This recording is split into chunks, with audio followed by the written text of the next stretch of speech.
இங்க ஒரு 70 வயசான பாட்டி தன்னோட ஹஸ்பண்ட கூப்பிட்டு நான் பிரெக்னென்ட்டா இருக்கேன் அப்படின்ற மாதிரி பிரெக்னன்சி கார்டை காட்டுறாங்க. இவங்களோட ஹஸ்பண்டோ, என்ன இது லூசு மாதிரி பேசாத, தயவு செஞ்சு கொஞ்சம் பெரிய ஆள் மாதிரி நடந்துக்கோ, இந்த வயசுல போய் எப்படி அப்படின்ற மாதிரி அந்த கார்டை தான் பாக்குறாரு. இருந்தாலுமே அவங்க உடனே வாந்தி எடுக்கிறத வச்சு ஹாஸ்பிட்டலுக்கு கூட்டிட்டு போய் செக் பண்ணி பார்க்கும்போது தான் இவங்க பிரெக்னென்ட்டா இருக்காங்கன்ற விஷயம் தெரிய வருது. உடனே இந்த வயசான பாட்டியும் இந்த குழந்தைய நம்ம வளர்க்கலாங்க அப்படின்ற மாதிரி பேசுறாங்க. ஆனா அவருக்கோ, இந்த சமூகம் நம்மள தப்பா பேசும், இந்த குழந்தை நமக்கு வேணாம், இந்த குழந்தை நம்ம கழிச்சிடலாம். அது மட்டும் இல்லாம அந்த டாக்டர்ஸ் வேற 35 வயசுக்கு மேல பிரெக்னென்ட் ஆனாலே மோஸ்டா குழந்தைங்களுக்கு ஏதாவது ஒரு பிரச்சனை இருக்கும், இல்லைன்னா அம்மாக்கு ஏதாவது சிக்கலாயிடும், தயவு செஞ்சு நீங்க பார்த்து அபார்ட் பண்ணிடுங்க அப்படின்ற மாதிரி வேற சொல்லியிருப்பாரு. அதனால தன்னோட ஒய்ஃப் கிட்ட வந்து இந்த மாதிரி சொல்லவும், ஆனா கடைசியில தன்னோட ஒய்ஃப் எப்படி பிரெயின் வாஷ் பண்ணி இந்த குழந்தைய அபார்ட் பண்ணலாம் அப்படின்ற மாதிரி முடிவு எடுக்கிறாங்க.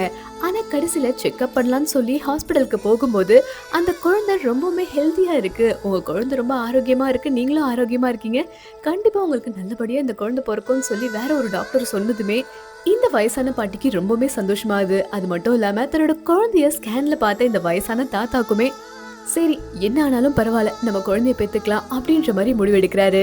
ஒரு பக்கம் இந்த பாட்டி நல்லா சாப்பிட்டு உடம்பையும் தேத்துக்கிறாங்க.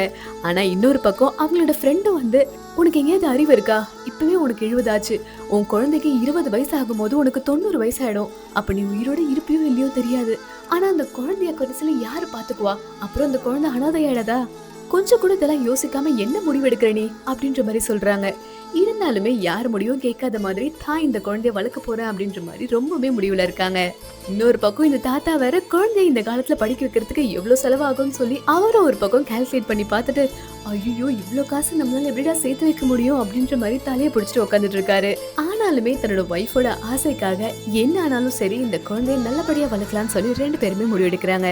இந்த வீடியோ உங்களுக்கு பிடிச்சிருந்தா மறக்காம லைக் அண்ட் சப்ஸ்கிரைப் பண்ணிக்கோங்க.